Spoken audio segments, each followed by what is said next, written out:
इस कहानी की शुरुआत में हमें बताया जाता है कि अमेरिकन गवर्नमेंट ने जानवरों के डीएनए एक्सपेरिमेंट को एनिमल किलिंग बताकर रोक लगा दिया है। वहीं हम एक स्पेस स्टेशन को देखते हैं जिसमें एक प्राइवेट कंपनी गवर्नमेंट से छुपकर डीएनए एक्सपेरिमेंट कर रही होती है। लेकिन एक्सपेरिमेंट में आई गड़बड़ी की वजह से सारे क्रू मेंबर मारे जाते हैं और अब सिर्फ एक साइंटिस्ट ही बची होती है।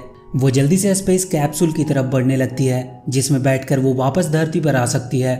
लेकिन जब वो कैप्सूल तक पहुंचती है तो उसका दरवाजा खुल नहीं रहा होता है क्योंकि वो कंपनी के सीईओ के कंट्रोल में होता है। और उस कंपनी के सीईओ उस साइंटिस्ट से बोलती है कि अगर तुम्हें सही सलामत वापस आना है तो तुम्हें अपने साथ वो एक्सपेरिमेंट का सीरम भी लाना होगा क्योंकि इसमें उनका काफी पैसा लगा है। अब वो साइंटिस्ट अपनी जान पर खेलकर वो सीरम लाने निकल पड़ती है और यहाँ पर एक बड़ा सा चूहा भी आ जाता है जो उस पर हमला करना चाहता है।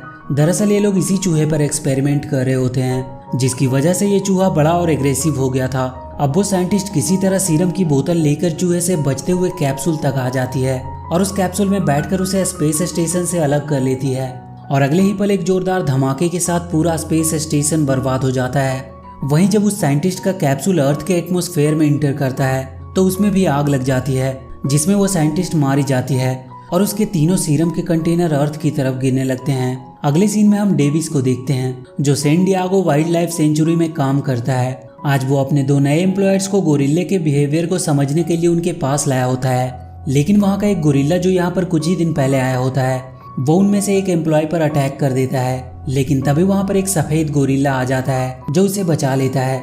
इस सफेद गोरिल्ला का नाम जॉर्ज होता है। जॉर्ज वहाँ के बाकी गोरिल्लों के मुकाबले काफी समझदार होता है और वो डेविस से इशारों में बातें भी करता है और वो डेविस को अपना एक अच्छा दोस्त भी मानता है। अगले सीन में हम डीएनए सीरम को देखते हैं जो साइंटिस्ट के कैप्सूल के क्रैश होने के बाद तेजी से धरती की तरफ बढ़ रहे होते हैं। एक सीरम नदी में गिरता है जिससे एक मगरमच्छ इन्फेक्ट हो जाता है।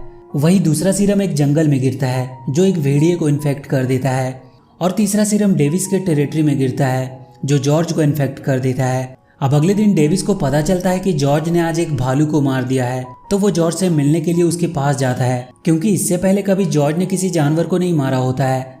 जब डेविस जॉर्ज के पास पहुंचता है तो वो ये देखकर पूरी तरह से हैरान हो जाता है कि सिर्फ एक ही रात में जॉर्ज दुगुना बड़ा हो गया था और अब वो पहले से कहीं ज्यादा अग्रेसिव भी लग रहा था। यहाँ पर डेविस को सीरम का बॉक्स भी मिलता है जिसे वो अपने पास रख लेता है। वहीं दूसरी तरफ हम एवरग्रीन कंपनी के सीईओ क्लेयर को देखते हैं। ये वही कंपनी होती है जो स्पेस में डीएनए एक्सपेरिमेंट कर रही होती है। क्लेयर को अब पता चल गया होता है कि साइंटिस्ट के कैप्सूल क्रैश होने के बाद तीनों सीरम के बॉक्स 3 अलग अलग जगहों पर गिरे हैं और इसीलिए वो अपने प्राइवेट मिलिट्री को उन्हें ढूंढने के लिए भेजती है क्योंकि इन सीरम्स को बनाने में उस कंपनी के अरबों डॉलर खर्च हुए थे।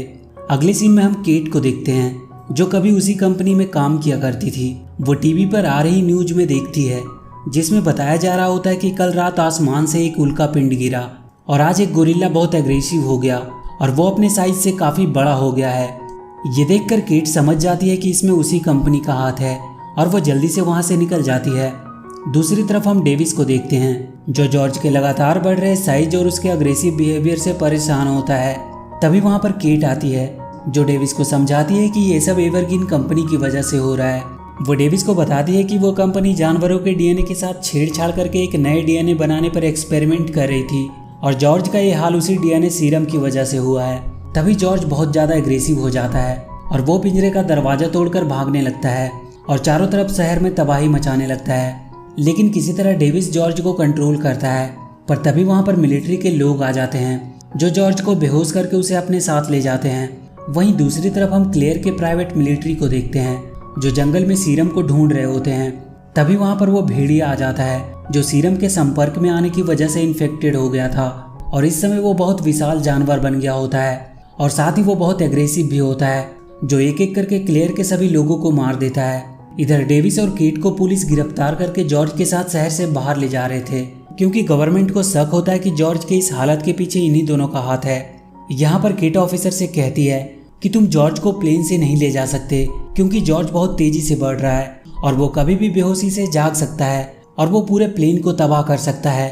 लेकिन अफसर केट की बात नहीं मानता क्योंकि उसे पूरा विश्वास होता है कि वो बेहोशी के इंजेक्शन लगने की वजह से 12 घंटे तक तो बेहोश रहेगा ही। इसके बाद हम क्लेयर को देखते हैं जो अपने पार्टनर को समझा रही होती है कि उन्होंने जो डीएनए सीरम बनाया था जिसमें उन्होंने कुछ ऐसे जीन मिलाए थे जिसकी वजह से उस सीरम से इन्फेक्टेड जानवर लो फ्रिक्वेंसी की रेडियो तरंगों की तरफ खींचे चले आएंगे और इसीलिए वो लो फ्रिक्वेंसी की मदद से उन्हें अपने पास बुला सकते हैं और उन्हें बेहोश करके उनके ब्लड से सीरम हासिल कर सकते हैं। इसके बाद क्लेयर लो फ्रिक्वेंसी की साउंड को रिलीज कर देती है। वहीं दूसरी तरफ हम उस विशालकाय भेड़िए को देखते हैं जो शहर के चारों तरफ तबाही मचा रहा होता है। लेकिन जब वो लो फ्रिक्वेंसी रेडियो सिग्नल को सुनता है तो वो उसकी तरफ बढ़ने लगता है। और इधर हम नदी में एक बड़े से क्रोकोडाइल को देखते हैं जो सीरम के गिरने की वजह से इन्फेक्टेड हो गया था और वो भी एक खतरनाक क्रोकोडाइल में बदल चुका था।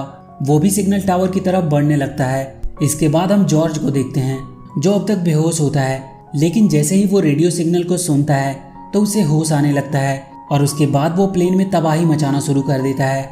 और इसी दौरान जब एक सोल्जर जॉर्ज को रोकने के लिए उस पर फायर करता है तो वो मिस हो जाता है और वो गोली प्लेन में रखे डायनामाइट पर लगती है, जिससे प्लेन में एक जोरदार धमाका होता है और उस प्लेन का एक हिस्सा पूरी तरह से टूट जाता है। इधर डेविस बहुत मुश्किल से FBI एजेंट और केट को लेकर शिप से बाहर निकलता है, लेकिन जॉर्ज प्लेन में ही फंसा रह जाता है और अगले ही पल वो प्लेन एक जोरदार धमाके के साथ क्रैश हो जाती है। ये देखकर डेविस बहुत दुखी होता है क्योंकि उसे लगता है कि जॉर्ज भी मारा गया। लेकिन जब वो क्रैश हुई प्लेन के पास जाता है तो वहाँ पर कहीं भी उसे जॉर्ज की डेड बॉडी नहीं मिलती है। ये देखकर डेविस समझ जाता है कि जॉर्ज अभी जिंदा है। और अगले सीन में हम FBI को देखते हैं जिसे अब एवरग्रीन कंपनी पर शक होता है और इसीलिए वो उस कंपनी की इन्वेस्टिगेशन के लिए आए होते हैं। ये देखकर क्लेयर और उसका पार्टनर पूरी तरह से डर जाते हैं क्योंकि अगर FBI ने उनके सर्वर को चेक किया तो उन्हें पता चल जाएगा कि ये कंपनी गवर्नमेंट से छुपकर DNA एक्सपेरिमेंट कर रही है। वहीं डेविस अब केट से नाराज होता है क्योंकि उसे पता चल गया होता है कि जॉर्ज की इस हालत के पीछे केट का भी हाथ है, क्योंकि वो उस कंपनी में हेड साइंटिस्ट के रूप में काम करती थी।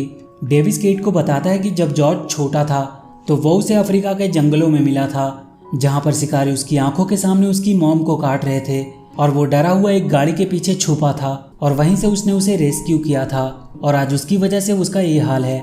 इस पर केट जॉर्ज को बताती है कि वो अपने कॉलेज में एनिमल साइंस की पढ़ाई कर रही थी और वो बहुत खुश थी, लेकिन एक दिन उसे पता चला कि उसके भाई को कैंसर है और इसीलिए उसने अपने भाई की जान बचाने के लिए एवरग्रीन कंपनी में काम करने लगी और अलग अलग एनिमल के DNA को मिलाकर अपने भाई को बचाने के लिए दवा बनाने की कोशिश करने लगी। लेकिन वो ऐसा करने में कामयाब ना हो सकी और उसका भाई मारा गया। लेकिन केट ने अपने भाई को बचाने के लिए जो अलग अलग एनिमल के DNA से दवाइयाँ बनाई थी उसे वो कंपनी गलत मकसद से यूज करने लगी। लेकिन जब केट को ये बात पता चली तो उसने सभी दवाइयों को नष्ट करने की कोशिश की, लेकिन वहाँ के गार्ड ने उसे ऐसा करते हुए देख लिया और क्लेयर ने उस पर झूठे इल्जाम लगाकर उसे जेल में बंद करवा दिया। अब यहाँ पर डेविस और केट के बीच की सारी गलतफहमियां दूर हो जाती है और वो दोनों अब मिलकर जॉर्ज को बचाना चाहते हैं। अब ये दोनों FBI एजेंट के साथ मिलिट्री बेस में पहुंचते हैं जहाँ पर इन्हें सैटेलाइट से पता चलता है कि जॉर्ज उस विशालकाय भेड़िए के साथ शहर की तरफ बढ़ रहा है। ये देखकर केट समझ जाती है कि ये दोनों ऐसा क्यों कर रहे हैं। वो कैप्टन को समझाने की कोशिश करती है कि क्लेयर ने बैट्स के DNA से एक्सपेरिमेंट करके एक ऐसी जीन बनाई है जो जिस जानवर के बॉडी में होगी वो जानवर लो फ्रिक्वेंसी के साउंड को बर्दाश्त नहीं कर पाएगा और वो किसी भी हालत में उसे बंद करना चाहेगा। इसीलिए जॉर्ज और भेड़िया शहर में एवरग्रीन कंपनी की टावर की तरफ बढ़ रहे हैं क्योंकि वहीं से लो फ्रिक्वेंसी की साउंड आ रही है। लेकिन कैप्टन को केट की बातों पर विश्वास नहीं होता है और इसीलिए वो अपने फोर्स को केट और डेविस को गिरफ्तार करने का आदेश देता है। लेकिन डेविस उन सैनिकों को घायल करके और FBI एजेंट की मदद से मिलिट्री की हेलीकॉप्टर लेकर वहां से निकल जाता है। वहीं हम कैप्टन को देखते हैं जिन्हें अब भी लग रहा होता है कि वो जॉर्ज और भेड़िए को रोक सकते हैं। इसीलिए वो मिसाइल से उन पर अटैक करवाता है और अपने सैनिकों को पास जाकर ये कंफर्म करने को कहता है कि दोनों मरे या नहीं। लेकिन उन दोनों पर मिसाइलों के वार का कोई भी फर्क नहीं पड़ रहा होता है और वो एक एक करके सारे सैनिकों को मार देते हैं। ये देखकर कैप्टन ऑफिसर को आदेश देता है कि जल्द से जल्द पूरे शहर को खाली कराओ क्योंकि वो इस बार पावरफुल वेपन्स का इस्तेमाल करने वाले हैं। कैप्टन की बात सुनकर FBI एजेंट डेविस को कॉल करके बता देता है कि जो भी करना है जल्दी करो क्योंकि मिलिट्री अब पावरफुल वेपन से जॉर्ज पर अटैक करना चाहती है। वहीं डेविस अब केट के साथ शहर में पहुंच जाता है जहां पर वो देखता है कि जॉर्ज उस बड़े से भेड़िए के साथ मिलकर पूरे शहर में आतंक मचा रखा होता है। हालांकि मिलिट्री ऑफिसर उन्हें रोकने की पूरी कोशिश कर रहे होते हैं, लेकिन उन पर मिलिट्री के टैंकों और मिसाइलों से कोई फर्क नहीं पड़ता है और वो शहर में तबाही मचाते हुए लगातार आगे बढ़ रहे थे। तभी मिलिट्री को सैटेलाइट से पता चलता है कि नदी के रास्ते कोई बहुत बड़ी सी चीज लगातार शहर की तरफ बढ़ रही है। ये देखकर किसी को समझ नहीं आ रहा था, लेकिन अगले ही पल वहां पर एक बहुत बड़ा सा क्रोकोडाइल नदी से बाहर निकलता है और शहर में तबाही मचाना शुरू कर देता है। शहर में इतने बड़े क्रोकोडाइल को देखकर सभी हैरान होते हैं। अब कैप्टन अपने एयरफोर्स को एक साथ उस क्रोकोडाइल पर अटैक करने को कहता है, लेकिन इसका भी कोई फायदा नहीं होता है। ये देखकर कैप्टन अपने सोल्जर को एक पावरफुल मिसाइल को रेडी करने का आदेश देता है, जिससे वो सभी मेगा क्रिएचर को एक साथ खत्म कर सके। जब ये बात FBI एजेंट सुनता है तो वो कॉल करके डेविस को ये बातें बता देता है और उसे सब कुछ जल्दी करने को कहता है, क्योंकि मिलिट्री अब किसी भी वक्त पूरे शहर को उड़ा सकती है। ये सुनकर डेविस केट के साथ एवरग्रीन कंपनी के हेड ऑफिस में आ जाता है और वो दोनों वहाँ उस सीरम का एंटीडोट ढूंढने लगते हैं। अब बहुत मुश्किल के बाद किसी तरह उन्हें एंटीडोट मिल जाती है, लेकिन तभी वहाँ पर क्लेयर भी आ जाती है, क्योंकि उसने अपने कैमरे में डेविस और केट को अंदर आते हुए देख लिया होता है। वो डेविस को गोली मारकर घायल कर देती है और केट को अपने साथ लेकर वहां से निकलने के लिए बिल्डिंग की छत पर जाने लगती है, क्योंकि वहीं पर उसका हेलीकॉप्टर होता है। वो केट को अपने साथ इसलिए ले जा रही होती है क्योंकि उसके आगे के रिसर्च में वो उसकी मदद कर सकती थी। लेकिन अब जॉर्ज और बाकी के क्रिएचर भी बिल्डिंग पर चढ़ने लगते हैं, क्योंकि वो सिग्नल टावर वहीं पर होता है। इससे पहले कि क्लेयर केट के साथ हेलीकॉप्टर में बैठकर वहां से निकल पाती, वहां पर जॉर्ज आ जाता है, जो क्लेयर के हेलीकॉप्टर को डिस्ट्रॉय कर देता है। और इससे पहले कि वो हेलीकॉप्टर केट के ऊपर गिरती, वहां पर डेविस आकर केट को बचा लेता है। यहाँ पर केट ने एक एंटीडोट चुपके से छिपा कर रखा होता है, जिसे वो क्लेयर के जेब में डालकर उसे जॉर्ज की तरफ धक्का दे देती है और अगले ही पल जॉर्ज क्लेयर को पूरा का पूरा उठाकर निगल जाता है और इस प्रकार एंटीडोट जॉर्ज की बॉडी में चली जाती है। इसके बाद हम FBI एजेंट को देखते हैं, जो क्लेयर के पार्टनर को सबूत ले जाते हुए पकड़ लेते हैं और उससे उसके सारे सबूत हासिल कर लेते हैं। वो एजेंट को सारे सबूत सौंप कर बिल्डिंग से बाहर निकल आता है, लेकिन तभी उसके ऊपर एक बड़ा सा पत्थर आकर गिरता है, जिसकी वजह से उसकी वहीं पर मौत हो जाती है। अब क्योंकि एंटीडोट को काम करने में 10 मिनट का समय लगता है, इसीलिए जॉर्ज अब भी बहुत ज्यादा अग्रेसिव होता है और अब क्रोकोडाइल और भेड़िया भी बिल्डिंग में घुस जाते हैं, जिससे पूरी बिल्डिंग नीचे गिरने लगती है। लेकिन डेविस उस हेलीकॉप्टर में बैठकर केट को लेकर वहां से निकलने की कोशिश कर रहा होता है और अगले ही पल पूरी की पूरी बिल्डिंग गिर जाती है, जिसकी वजह से डेविस का हेलीकॉप्टर भी क्रैश हो जाता है। लेकिन डेविस और केट इस क्रैश में बच जाते हैं और डेविस देखता है कि जॉर्ज बाकी के मेगा क्रिएचर के साथ उस बिल्डिंग के नीचे दब गया होता है। लेकिन अगले ही पल जॉर्ज बिल्डिंग से बाहर निकलता है और अब वो एंटीडोट की वजह से ठीक भी हो गया था। ये देखकर डेविस बहुत खुश होता है, लेकिन तभी क्रोकोडाइल और भेड़िया भी बिल्डिंग के नीचे से बाहर निकलते हैं। अब क्योंकि जॉर्ज नॉर्मल हो चुका था, इसीलिए डेविस जॉर्ज के साथ मिलकर उस भेड़िया और क्रोकोडाइल को हराने के लिए निकल पड़ता है। वहीं दूसरी तरफ हम मिलिट्री को देखते हैं, जो शहर में ब्लास्ट करके उस तीनों मेगा क्रिएचर को मारने के लिए लगातार आगे बढ़ रही होती है। अब डेविस जॉर्ज और क्रोकोडाइल की मदद से भेड़िए को तो मार देता है, लेकिन क्रोकोडाइल को मारना बहुत मुश्किल होता है, क्योंकि उसके बॉडी के ऊपरी सतह पर ठोस कवच होता है, जिसकी वजह से उस पर मिसाइल और बुलेट्स का भी कोई असर नहीं होता है।